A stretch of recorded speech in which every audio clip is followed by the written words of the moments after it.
हम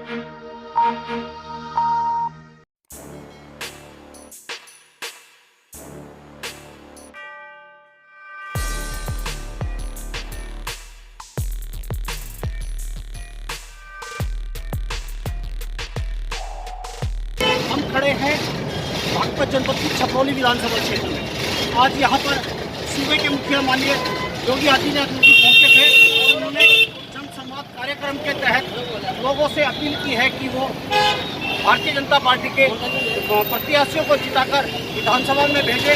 जिस प्रकार पहले उन्होंने विकास किया था, अब की बार भी वो उसी तरीके से विकास करेंगे।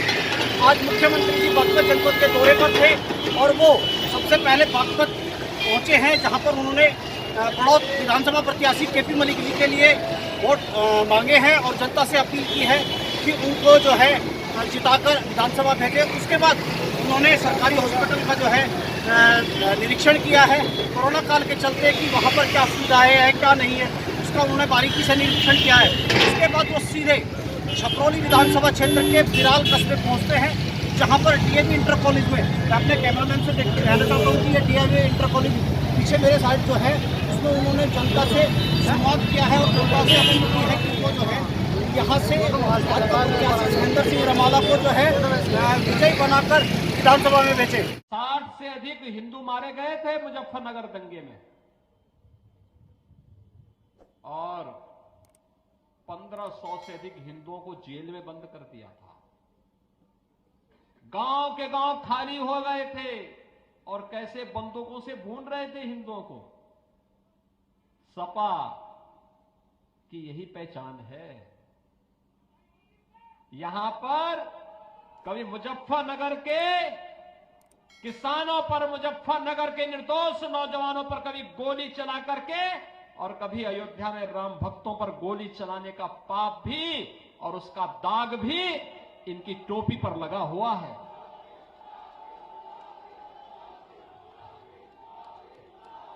इन निर्दोष राम भक्तों के खून से भी इनकी टोपी रंगी हुई है और दंगों में मारे गए निर्दोष सचिन हो या फिर गौरव या फिर यहां के वे सभी नौजवान और वे सभी किसान जो मुजफ्फरनगर दंगों के शिकार हुए थे, वे सभी समाजवादी पार्टी के पाप के दाग से इनकी टोपी रंगी हुई है। भाइयों बहनों, दुनिया के अंदर कोई और समाज होता तो समाजवादी पार्टी इस बेशर्मी के साथ वोट मांगने के लिए नहीं आती जिस रूप में आज वो आती है।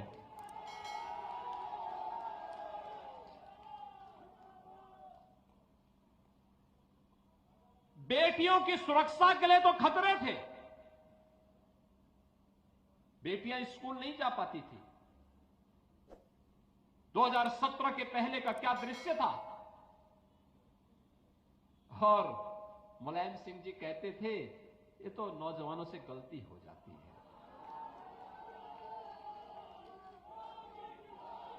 बेटी की सुरक्षा खतरे में है। बेटी को कोई भी मां बाप चाहता है कि अपने संरक्षण में अच्छी पढ़ाई करवाई जाए, लेकिन उन लोगों को लगता है कि नहीं, ये तो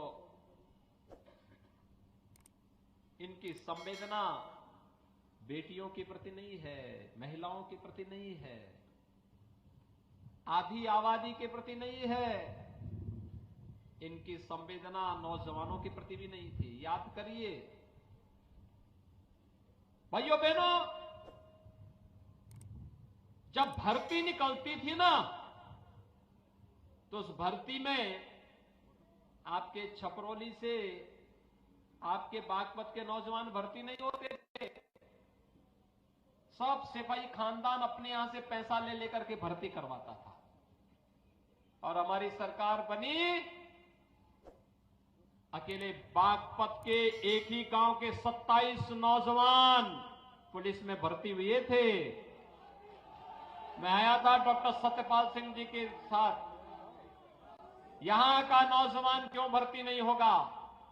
दिन रात दौड़ता है, मेहनत करता है, किसी के सामने हाथ नहीं फैलाता है। और जब पुलिस में भर्ती के लिए जाता था तो उसको बागपत के नाम से बाहर कर दिया जाता था। हमारी सरकार आई, हमने कहा कि भाई देखो, बसपा के लिए बुआ और भतीजाई परिवार होगा,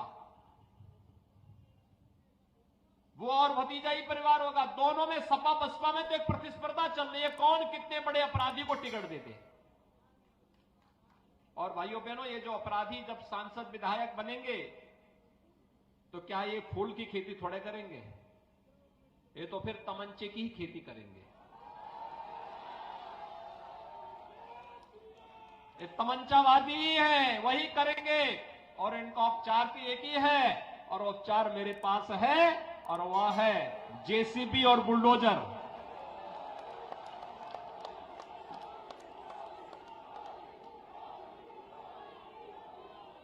इनका उपचार तो एक ही है, एक कानून का राज।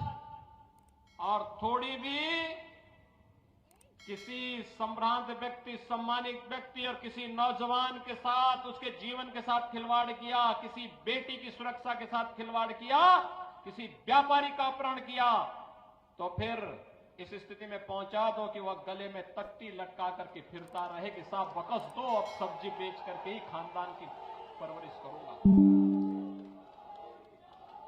क्या यह हिम्मत है समाजवादी पार्टी या बहुजन समाजवादी पार्टी या कांग्रेस में कि इन गुंडों से इस प्रकार की भीख मंगवा सके? नहीं है, नहीं कर सकते।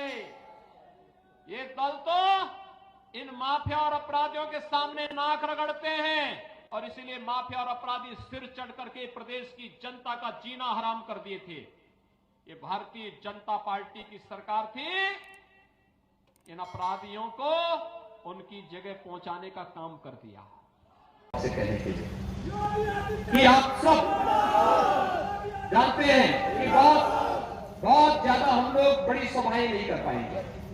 आप में से हर एक व्यक्ति को सहेंद्र सिंह रमाला बनना पड़ेगा, गांव-गांव, घर-घर जाना पड़ेगा, मेरी अपील को उन लोगों तक पहुंचाना पड़ेगा, और फिर कमल के निशान पर वोट देने के लिए लोगों को प्रेरित करना पड़ेगा। क्योंकि इसके अलावा कोरोना कालखंड में दूसरा माध्यम नहीं।